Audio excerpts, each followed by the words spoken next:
De l'Évangile selon saint Luc.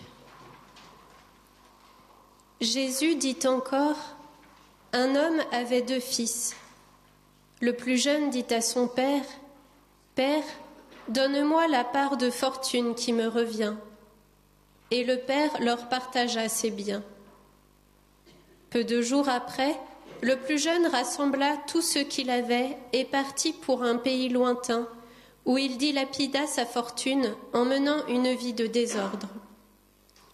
Il avait tout dépensé quand une grande famine survint dans ce pays, et il commença à se trouver dans le besoin. Il alla s'engager auprès d'un habitant de ce pays, qui l'envoya dans ses champs garder les porcs. Il aurait bien voulu se remplir le ventre avec les gousses que mangeaient les porcs, mais personne ne lui donnait rien. Alors il rentra en lui-même et se dit, « Combien d'ouvriers de mon père ont du pain en abondance, et moi, ici, je meurs de faim.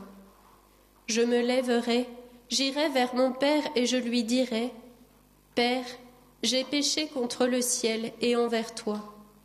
Je ne suis plus digne d'être appelé ton fils. Traite-moi comme l'un de tes ouvriers. » Il se leva et s'en alla vers son père.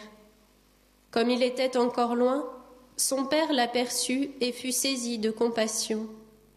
Il courut se jeter à son cou et le couvrit de baisers.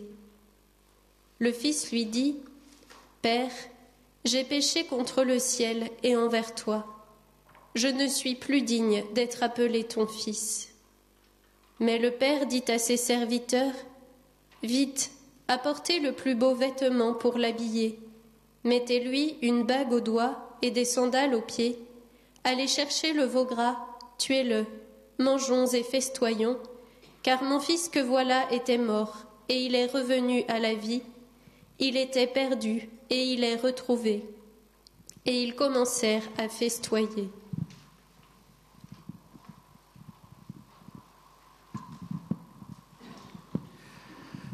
Voilà, on connaît bien cette parabole qui est souvent présentée comme la parabole de la miséricorde dans saint Luc.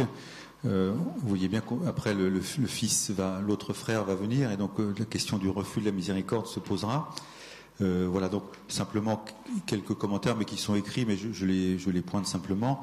C'est vrai qu'il me semble qu'au début, on est justement dans ce climat de la création. C'est un homme avait 2 fils, c'est le père qui est confronté à ses 2 fils, dont l'un va le quitter. Et cette rupture, elle est une volonté de ce fils de partir. Alors, les motivations, on ne les connaît pas, mais en tout cas, il décide de quitter son père.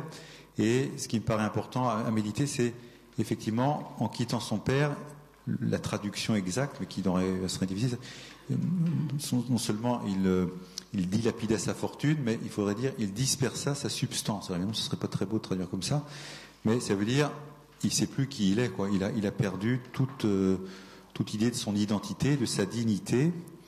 Et donc, c'est ce que j'évoquais un peu tout à l'heure en disant, voilà, ne sous-estimons pas la gravité du péché. C'est vrai qu'on a parfois, à juste titre, pu dire à l'Église, mais vous êtes très culpabilisant, vous culpabilisez tout le monde, mais la non-culpabilisation, c'est pas mieux. C'est-à-dire que c'est pas bien d'être culpabilisé et d'être culpabilisant. Ça, c'est vrai que c'est pas une bonne chose. Mais de déculpabiliser en disant rien n'est grave, c'est aussi grave. C'est la même dérive, quoi.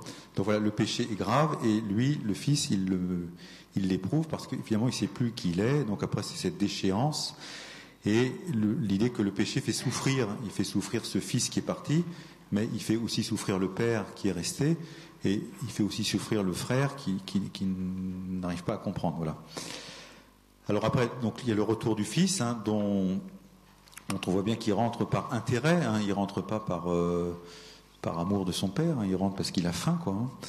Donc voilà, c'est aussi quelles sont des fois nos motivations. Est-ce qu'il faut vraiment toucher le fond pour avoir idée de revenir vers le père, en comprenant que de fait la souffrance peut parfois être un creuset qui nous rapproche de Dieu, mais elle n'est jamais la souffrance à désirer ou à rechercher. Voilà, et puis évidemment toute cette méditation sur le Père qui l'attend, qui court à sa rencontre. voilà, qui ne lui fait pas de reproches, qu'il aime d'une façon absolue depuis son départ, et qui va lui redonner sa dignité première en le revêtant de cet habit de fête.